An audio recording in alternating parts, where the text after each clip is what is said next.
Sebanyak 125 hukum tua, 6 lurah serta BPD dan PPS se-Kabupaten Minahasa Utara mengikuti sosialisasi persiapan pemilu tahun 2024 yang digelar di Kejaksaan Negeri Minahasa Utara. KPU bersama Bawaslu Minut menghadiri langsung sosialisasi tersebut sekaligus sebagai narasumber. Dari Bawaslu Minahasa Utara sangat memberikan apresiasi pada Kejaksaan Armadini atau Minahasa Utara, lebih khusus buat Kejari yang sudah mengundang kami. Ini suatu program yang tentu membantu kerja kami, di mana dengan kerja sosialisasi ini juga kami ikut dapat mensosialisasikan terkait dengan aturan-aturan yang berkaitan dengan pelaksanaan pemilu. Kepala Kejaksaan Negeri Minahasa Utara Yohanes Priyadi menjelaskan sosialisasi tersebut dapat memberikan pencerahan pengetahuan bagaimana penyelenggaraan pemilu yang dilaksanakan KPU dan Bawaslu.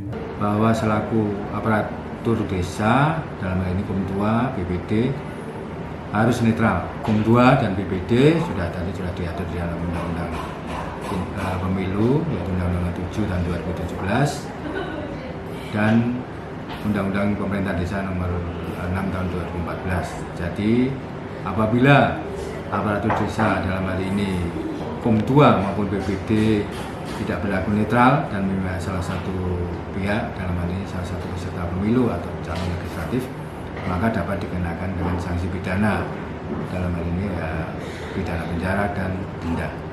Dalam kegiatan tersebut, Ketua KPU Minut Hendra Lumanau juga menjelaskan terkait peraturan KPU nomor 3 tahun 2022 tentang tahapan dan jadwal penyelenggaraan pemilu tahun 2024, di mana tahapan dimulai dari perencanaan dan penyusunan PKPU hingga akhir tahapan, yaitu pengucapan sumpah janji Presiden dan Wapres, Kota DPR, DPD, DPRD Provinsi, dan DPRD Kabupaten Kota.